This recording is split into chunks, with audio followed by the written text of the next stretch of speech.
Tapu, assalamu alaikum, namaste, huru nefer. This is Qesankh with another exciting video for you. And in this video, we're going to talk about how to have a successful Kamitic relationship. But before I do that, I want you to hit the like button on the bottom of this screen.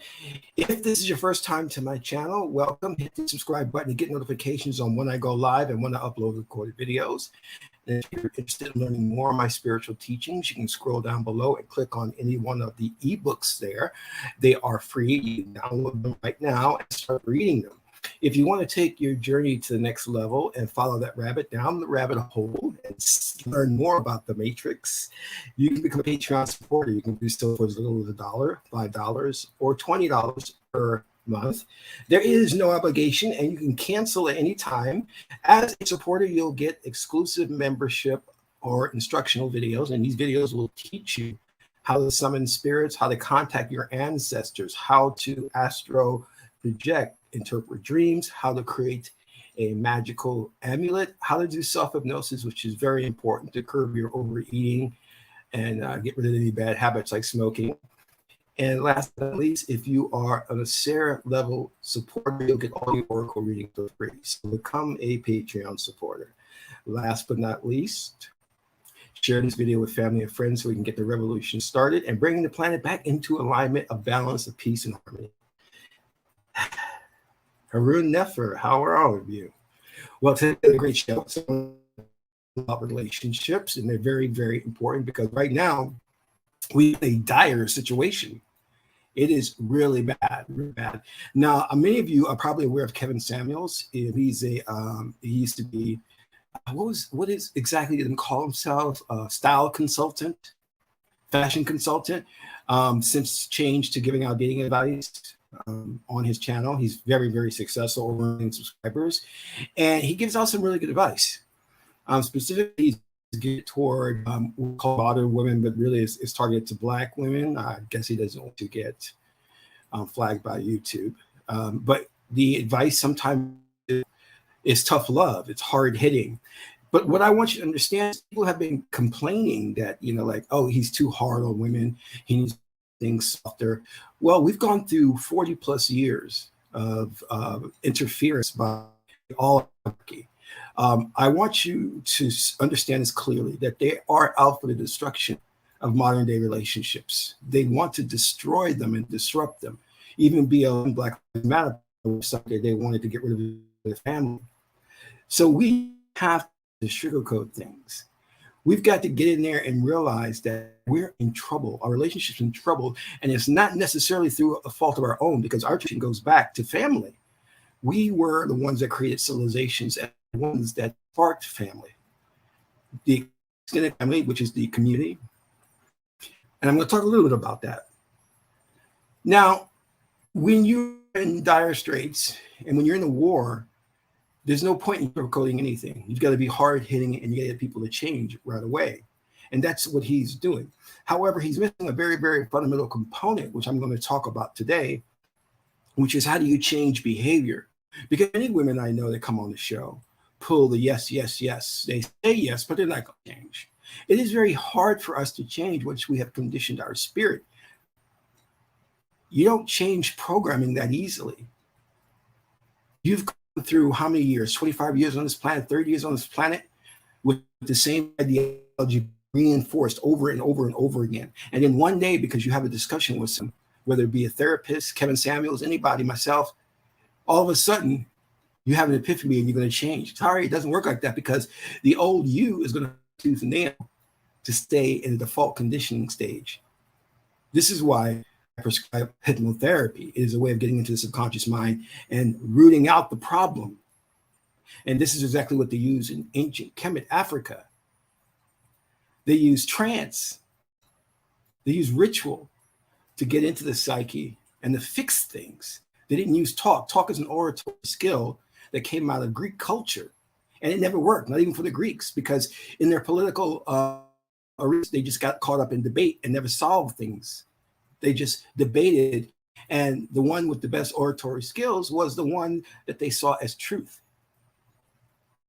And remember, they're the ones that created the Hegelian dialectic, the thesis and antithesis. I have a thesis, and the truth is the synthesis. That's wrong. That's wrong. Okay? Because when you say you have one good, one bad, you've already made the mistake of polarized thinking. Now, as I said before, the problems in our relationships, and there are so many that I can't go over, out of wedlock births, men being incarcerated, obesity in the Black community, specifically among African American women. A lot of the women are used to male leadership, so they disrespect men. A lot of men are caught in a arrested development, so they're not mature. They walk around with their pants hanging down. A lot of the women take their cue in terms of how they dress from modern media, from Cardi B and Nicki Minaj, slut culture. And feminism, which was constructed specifically by the CIA, is meant to disrupt the relationships and cause problems. See, we're getting hit from all angles. We're getting hit from within and without.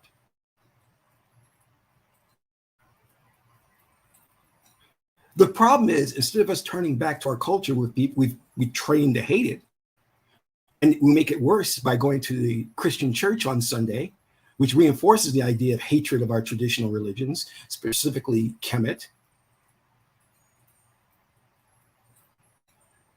The Bible is anti-Egypt, anti-Pharaoh. All Egyptologists will admit, despite what the Bible says, that Egypt was one of the most moral civilizations on the planet because they lived by the Ma'at, truth, justice, righteousness, balance, reciprocity, harmony. Every pharaoh sought to become the likeness of Osiris and Heru, the two prime deities.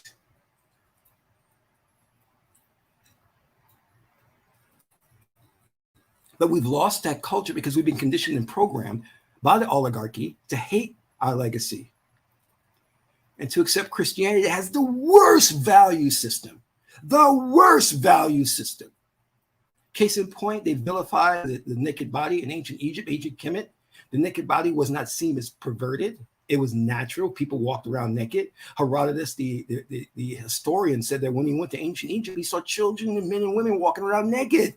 They were not ashamed. There was no sexual perversion. In fact, when you see the obelisk is an erect penis, the phallus. There was no shame in these things. The ankh is the vagina. There was no shame in these things. But fundamental Christians look at the body in shame because they don't see that who we are is consciousness. You see, they're caught up in surface thinking, left brain thinking. They don't have a holistic view of life. They can't. They don't process information that way. They only process it through the left hemisphere of the brain. They don't process it through integrated whole brain thinking. So all they see is service. In Africa, we saw that you are a consciousness. You were connected to us all. There is one consciousness, is God. So we didn't see you as the physical body. So we didn't pervert it. This is why you didn't have pedophiles in ancient Kemet.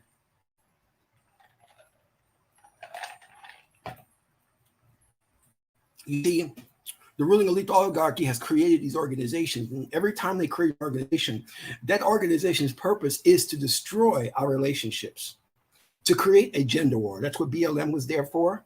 That's what feminism is there for, to indoctrinate Black women into this feminism, to now where they're having meetings, and I'll get into this later, about doing black magic to get rid of Black men, to stop having male babies, to abort male babies. This is insanity. But trace it back to its origin and don't blame these women necessarily. Look who is behind it, the hidden hand. There's an evil presence behind all of this, manipulating things. Every time there's an advancement or there's an upliftment in our communities, they do something to oppress us. Now they're doing things like they're trying to prop up black women, destroy black men by funneling more money into black women in hopes that they will be the proxy that oppresses and be the buffer class that oppresses black men where they don't have to. They're very conniving and slick in what they're doing. And they've pretty much destroyed our relationships through the Welfare Act, keeping black men out of the house. And black women having to take care of kids on their own while receiving those government checks. Do you know how detrimental all of this is to a people who've done nothing wrong? That where we have a society and a government that wants to destroy us. And they want to destroy us in a way of getting rid of the population so we don't be fruitful and multiply. They want to do that. They want to destroy us in that way. So they have to break up our relationships, and they use various means, such as, case in point, legitimizing dysfunctionalism.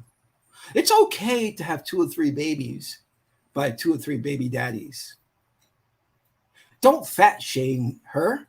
She's okay, even though she's susceptible to heart disease.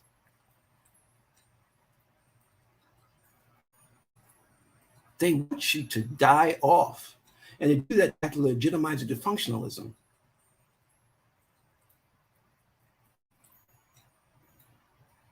What we have to do is get back to our tradition, which is ma'at, holistic and balanced. Oh, and they tell you the patriarchy is the problem, that the problem is you're oppressed black women by black men, even though black men historically have had no power, that we've been under the nation of the white oligarchy. But we're the problem, you see. And now they want to water down the race, so you see these commercials with white men. A proliferation of these commercials on TV. They're so conniving. And it's obvious. The problem is we're so impoverished, so poor, so disenfranchised that we don't have political might, and we're not able to galvanize our forces to oppose these things through things like legislation, economics. We don't have these things, and stations like BET enforce this, go along with this because they're part of that movement to eradicate people of color from the face of the earth. Yes, BET is part of that. You're an endangered species, especially black males. You have Biden who comes in, who signs legislation to protect Asian Americans, women, everybody else, especially the LGBTQ community, doesn't sign any legislation to help black people because there's a nefarious plan going on. And we don't have enough power and collective organization to thwart their efforts. So they pick on the weak. They pick on the innocent. They are very sick in nature. I'm not talking about the majority of white people. I'm talking about the oligarchy, the rulers of the planet that you'll never see, the billionaires and the trillionaires and gazillionaires, if you want to go there. So it's going to get down to the nuts and bolts of this. In ancient Kemet, there was a very, very strict way that they governed their relationships, which we're going to piecemeal. We're going to take some of that for modern day application because we can't use it all. You see, Christians in the church want you to live like they lived thousands of years ago. That stuff doesn't apply today, but we understand that mod is relational. Mod's going to tell us how to take what works. First thing and foremost, whenever you're looking to get into a relationship with someone, the problem that we have today is we're too emotional, and they've trained us to be that way. It's told it now within our spirit to be emotional, to be triggered. So you see, a guy that's 6'8", whatever, 6'1", whatever, and you get turned on by that. You get wet by that. You see a woman with a big booty and big breasts, and you get turned on by that.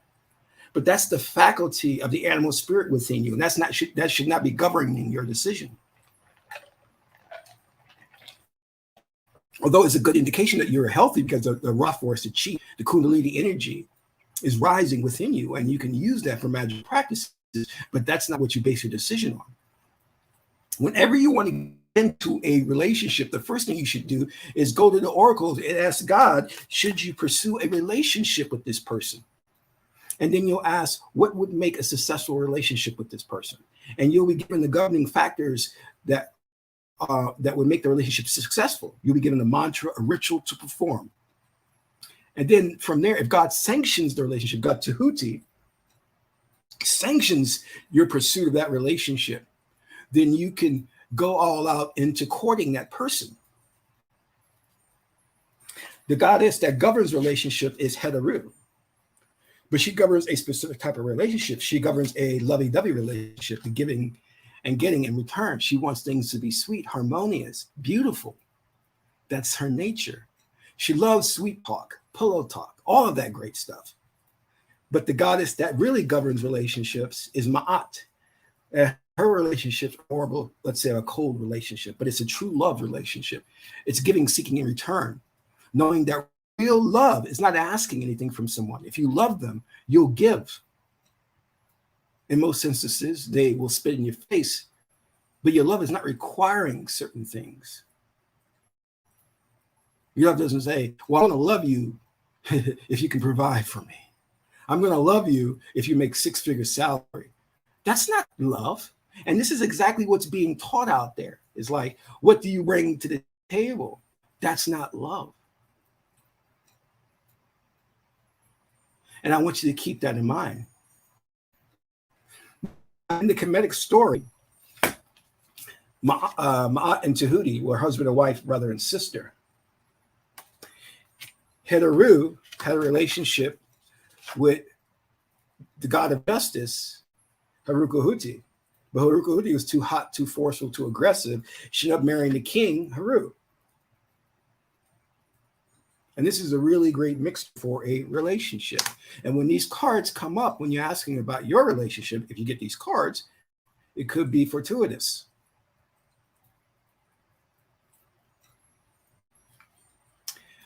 Thank you, Everett, for the donation.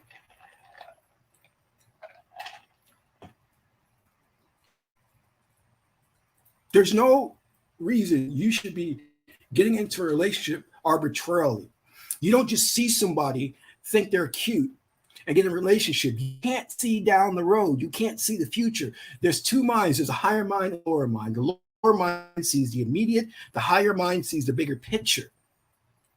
You get involved with somebody who's good right now, but they've been a drug dealer for 10 years, and they've been hiding it very well. And then one day you find, and you never knew, 20 years into the relationship.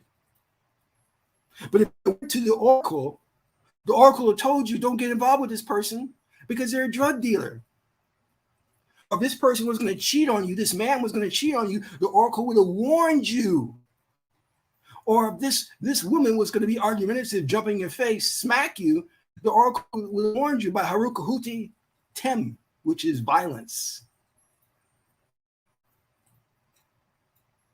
But we're so backwards and dysfunctional. Men are going around just impregnating women here, there.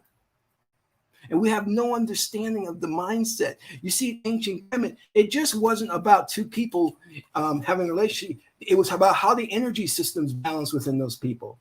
What's your energy temperament? Is it going to work for you too? You know what I'm saying? My temperament is cold and moist. Will it work with her hot temperament? You know what I mean? Luckily, I'm Pisces, so Pisces, we well with everybody. So, but that people looked at the world. See, we think they looked at the world in terms of, and this is where modern Egyptologists are biased, and they superimpose their own brain prejudice. They say, well, the ancient was a patriarchy, and women were oppressed, and the Pharaoh king made all the decisions, and he was in leadership. No. You see, they operated through the divine guidance of Ma'at, balance. We saw that there had to be the yin and the yang. The yin can never be the yang, no matter how much the yang wants to be. And I'm going to make a video on this on Queen Hatshepsut, who was the Queen Pharaoh, and a male Pharaoh to rule Egypt. And they tried to postulate that the Kamitic people were sexist, and they didn't accept her as a queen, so she had to pretend to be a king. That's not true. But the fact of the matter is that we knew, like people like the Hittites or the foreign invaders did not respect a woman on the throne. So when you go for negotiations and you go for talks, it's not good to have a woman go to these foreign invaders, but they were sexist. So she adorned the attire of a pharaoh, a male, to lead Egypt. And during her reign, he prospered militarily, artistically, and financially, economically. But I digress. Hatshepsut shook foremost of the noble woman of women. So it was about balance, and it wasn't about male superiority or female superiority. It was what was within harmony with the universe. And typically it means balancing the energies. If you got hot, you have to have cold. And when someone died, like the king, the woman was the only one present, they knew they had to have another king to balance things. Not because it was only traditionally male. No, it's stupid.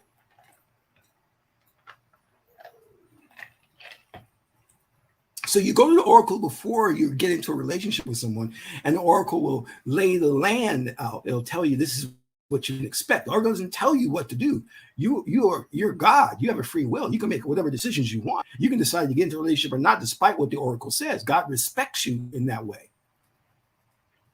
So now once you're in a relationship with this person, there are two things you need. You're going to need your oracle, and you're going to need a priest. And you can make an agreement with this person, and you're going to say, listen, we're going to have arguments. We're going to have differences, but let us go to the oracle to settle our difference. And if we don't understand the oracle reading, we're going to go to our priest, our Kamitic priest. Let him or her give us some advice. So when you're in the relationship and you have differences and you go to the reading and you tell your mate, well, the oracle said we should follow what I had said. So let's do things this way. The oracle said we should buy this house. The oracle said we shouldn't buy this car. The oracle said that we shouldn't have kids right now. That's how you govern a relationship. Fighting, maybe we should separate. The oracle said we shouldn't separate, that we need to work this out. Now, one of the things you need to do, actually two of the things you need to do, the best two books that you'll ever have in your relationship is this first one, An African Guide to a Spiritual Union. Get this book. This book is phenomenal. It talks about how men operate, how women operate, how the different hemispheres of the brain influence relationships and culture. It is phenomenal. The second book you want to get is the Tree of Life Meditation System. Because when you're in your relationship, you're going to be meditating.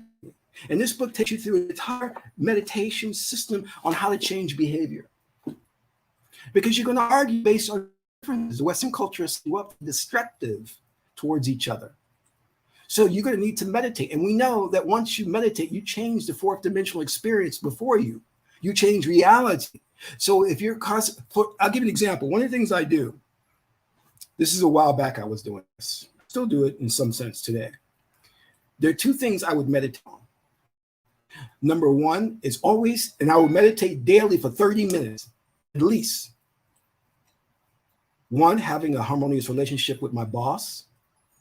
I didn't want any problems at work. And two, having a great harmonious relationship with my mate. I would meditate on this daily, every day. And the reason you're doing that is because you're creating a new reality. You're bending space and time. And I noticed when I did my meditations, my mate got out of the pocket and when I did my meditations, things went well. When I didn't do my meditation, there was always a problem between me and my boss. When I did do my meditations, I got praise and accolade work.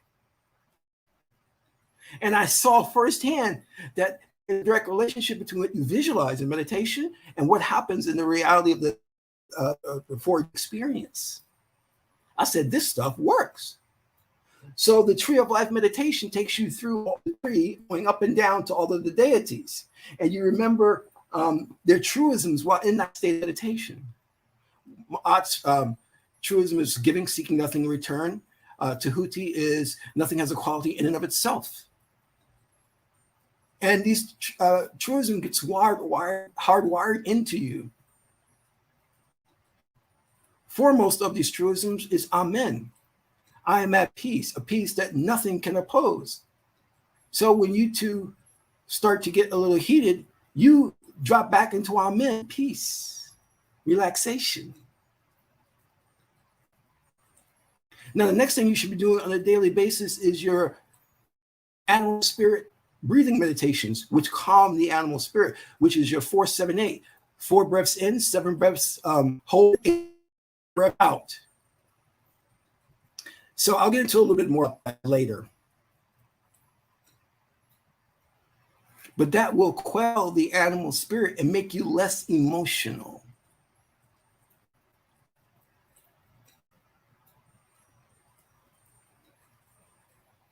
And you will notice that when you meditate, your mate becomes more sweet, loving, and caring.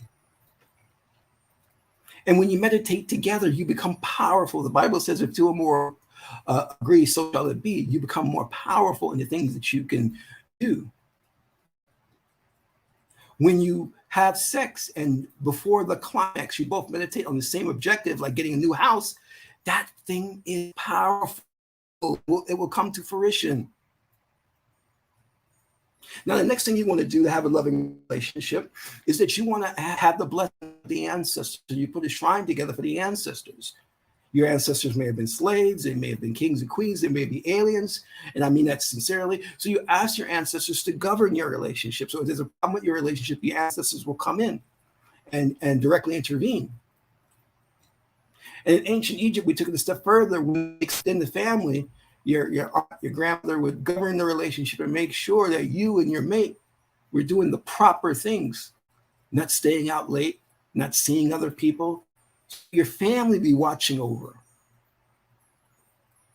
Couldn't do certain things in Africa because the family would step in and say, why are you over this man's house? Well, he's a friend. Well, I don't care if he's a friend. Anything can happen. You shouldn't be over his house that late.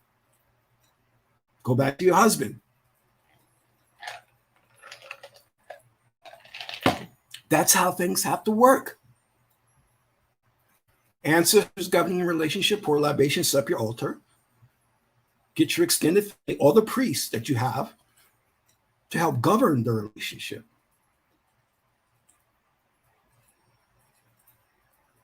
Then if you want to take it a step further, then you can start getting into magical oils and then magical powders that will keep the relationship sweet and harmonious, that will work magic and wonders.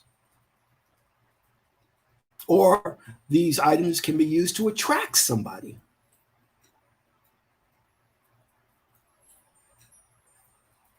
Now, one of the most important things that this book teaches, which is phenomenal, is that you have the ability to turn on attraction. You see, we think that these emotions are not within our control. They are. You know, when we had arranged marriages, we were able to have these arranged marriages, and that they were able to, the couple live in harmony for 40 plus years, was because we knew how to turn on attraction, even though we may have been physically attracted to someone. See, when you go into trance and feed yourself post-hypnotic suggestions, you can say to yourself, even though this person does not physically attract me, I am attracted to them. And then by nature of that command, turn on the attraction mechanism for that person. In the same way, I may go to my job and not like my job because it's monotonous. I may say, even though my job is repetitive and dull, I am excited every day to go there. And if you say that in a deep state of trance, because what is stated to you in trance, your trance has no discernment. It's immediately accepted. If I'm drinking water and I tell myself in trance that this is wine, I will physically become drunk if I drink enough of it.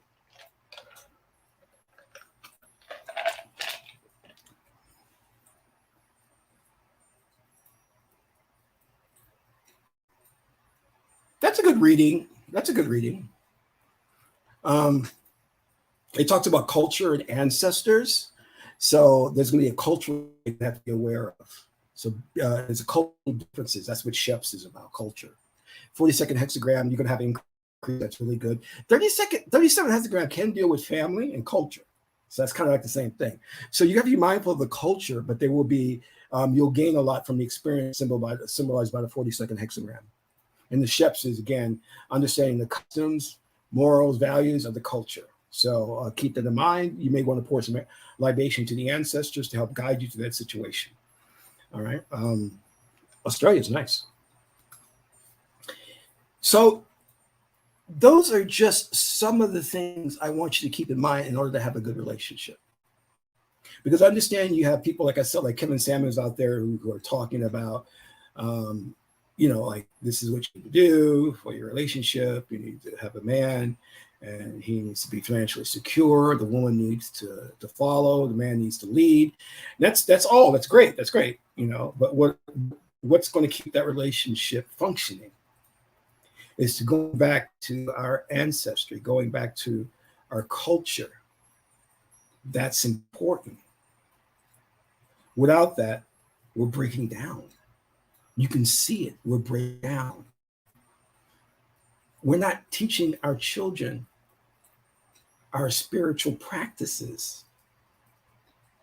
We're jumping into relationships with people because we're sexually attracted to them, not because we love them. And the sex is good. That's the only reason why we're jumping into these relationships. Because if they were based truly on ma'at, love, no matter how many arguments and disagreements that we have, we'd still be in those relationships. Too many people are cheating in these relationships, yet they oppose polygamy. We've got to look at what we're doing and restructure it. But before we can do that, we have to deal with this oligarchy, because they're going to continually come up with ways to thwart our efforts to make advancement in this country. They're very devious in what they're doing. So I hope this message is something you can use moving forward in your relationship. This is Qesankh Ma'at Keperu, son of Ma'at and Tahuti. Ma'at is the beautiful goddess Heteru. And my next video, Amun Ra.